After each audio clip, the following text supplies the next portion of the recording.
There's a lot of notes to cover here and not a lot of time. It is getting pretty dark out, as you can see. We have snow on the ground. It's been gusting. It's been snowing. Sometimes my line of sight has been obscured by snow. I'm basically making excuses for how terrible my groups look. So previously when we were out here, we only tested one charge weight, which is 26 grains of Staball 6.5 in 223 Remington. And I decided to go ahead and retest an overall length of 2.235, but do slight load workup in charge weight, just to see if we're on the verge of a node or working into a node, out of a node, what have you. It's kind of a messed up matrix test. Blah. Anyway, so this is trying to recreate what I previously got about a half-inch group in. And you can see here, it definitely does not look that great. Whether we want to blame it on conditions or me, or maybe the load just magically, those 5 shots got within that group last time. I mean, I'm fine too. But I take these all as comparative. Going up in 0.2 grain increments, we can see things kind of fall apart. It doesn't even look like I have flyers. It just looks like a crappy group. Here, though, it looks like I have one flyer, but then things are tightening up. So I think maybe we came out of a node. And remember, previously, when we did our seating depth test, things looked like they were double grouping. So I'm not really too surprised by this, and the fact that things got worse and then seemed to get better. I mean, this is speculation, or is it? Because, see here, I have 4 rounds loaded up max. I skipped up a couple charges just to see what the maximum charge, well, for a 77 grain bullet. For Staball 6.5 with 75 grain Hornady, we don't really have load data.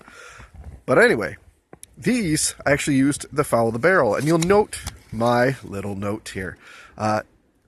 Compressed charge, inconsistent seating depth, meaning even though I put it in the die and I put it through, when I measured them,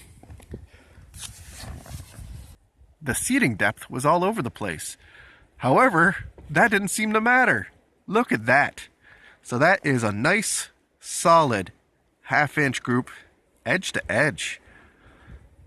Center to the center, maybe about a third, because one of these squares is about an inch. I'll take a picture. I'll run it through Range Buddy.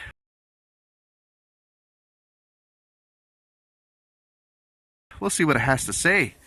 But it looks like this 26.8 might actually be where we have to be. Also, it should be noted, on these lighter charges, these two here, I had a lot of stovepiping. So in other words, I'm using the AR and the brass was getting caught by my bolt on the way out. So I would have feeding issues and I'd have to pull it out, and it was a big hassle. I didn't have any issues here, and I definitely didn't have any issues here. So I'm thinking I can go heavier. However, the fact that I'm running out of, I mean, unless I seat it out further, I am running out of room, and the fact that I'm getting inconsistent seating depth. Now, it's not by much. But it's by enough to make me concerned. It's about 0.03 is what I noticed. That is kind of, well, you guys saw my seating depth test. Seating depth matters. Anyway, it's getting really cold. You can see the tips of my fingers are pretty much red.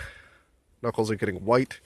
So we got to go bundle up, and we have to go analyze all this.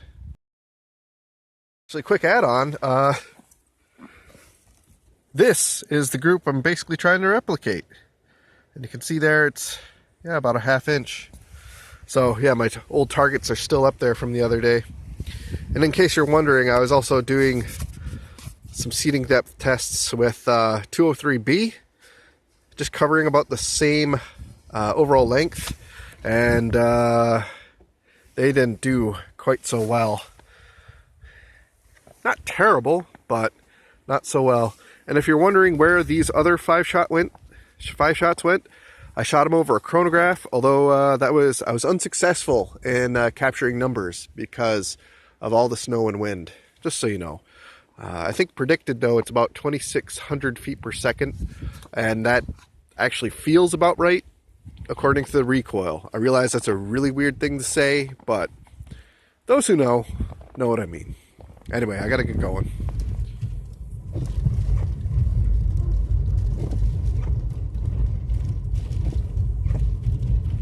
Okay, so let's talk about these crazy two videos based on 223 Remington and Staball 6.5. They're not proper load development, but there is a method to my madness that the videos aren't showing. Firstly, I've been hearing more people talking about starting their load development with seating depth over powder charge. I'm a bit of a traditionalist and starting with the load development with the powder charge, but I'm always tinkering, so I'm willing to try and see for myself. And that's what this video is about.